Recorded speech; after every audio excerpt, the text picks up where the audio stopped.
Today our verse is from 1 Peter chapter 2 verse 9, which says, "But you are a chosen race, a royal priesthood, a holy nation, God's own people, in order that you may proclaim the mighty acts of him who called you out of darkness into his marvelous light." One of the things we hear in this verse is that life with God is life in community.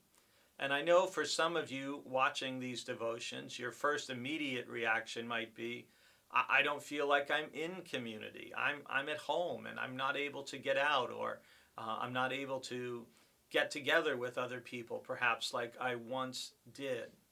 But even so, it's important to understand that our calling as God's people is not an individual one. It's not just personal. It's just not just me and Jesus or me and God. You hear that all the imagery here is plural. You are a chosen race, not a chosen individual. A royal priesthood, not just that you are a royal priest. You are a holy nation, not just you are a holy individual or person. That you are God's own people, plural. And it's important even for those of you who may be at home and not as mobile or able to get out as much as you could before. It's so important to stay connected with other people via phone calls, via emails, via texting, via doing FaceTime on your phone. We can stay connected even if we're not physically in the same space with some other people.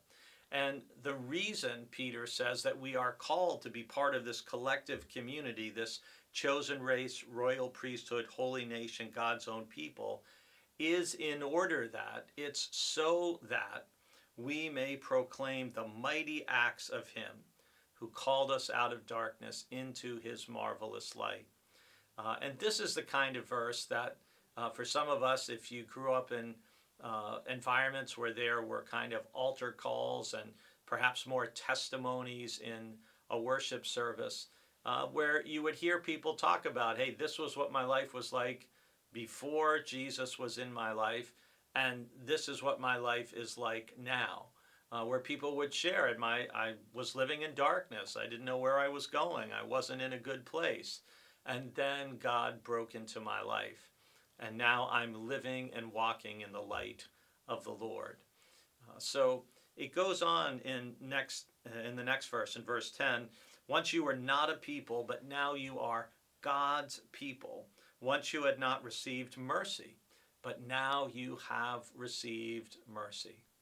For all of us who have been blessed to receive the mercy of God, we are called and invited and urged to recognize that life with God is life in community, and all of us in God's community, in God's family, are called to share the Lord's mercy with others to help bring them from darkness into God's marvelous light.